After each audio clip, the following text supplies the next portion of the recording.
बोलान किला के मशकाफ में जाफर एक्सप्रेस की बहाली का काम शुरू कर दिया गया है। जराये का कहना है कि मुतासरा इंजन और बोगियों को वापस ट्रैक पर चढ़ा दिया गया। मुतासरा ट्रैक को कल दिन की रोशनी में बहाल किया जाएगा। इस बारे में जानते हैं डॉन न्यूज के नुमाइंदे अब्दुल्ला जहरी से। अब्दुल्ला, इस हवाले से मजीद क्या तफसीलात हैं आपके पास?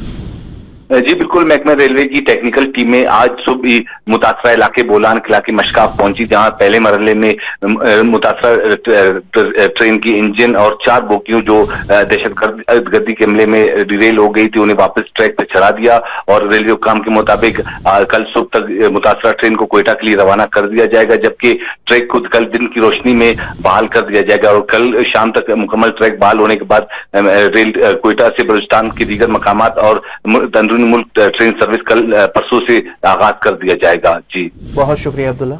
जी बिल्कुल, महकमा रेलवे की टेक्निकल टीमें आज सुबह मुतासरा इलाके बोलान किला के मशकाफ पहुंची, जहां पहले मरहले में मुतासरा ट्रेन की इंजन और 4 बोगियों जो दहशतगर्दी के हमले में डिरेल हो गई थी, उन्हें वापस ट्रैक पर चढ़ा दिया और रेलवे हुकाम के मुताबिक कल सुबह तक मुतासरा ट्रेन को कोयटा के लिए रवाना कर दिया जाएगा, जबकि ट्रैक को कल दिन की रोशनी में बहाल कर दिया जाएगा और कल शाम तक मुकम्मल ट्रैक बहाल होने के बाद रेल कोयटा से बलूचिस्तान के दीगर मकामात और मुल्क ट्रेन सर्विस कल परसों से आगाज कर दिया जाएगा। जी बहुत शुक्रिया अब्दुल्ला।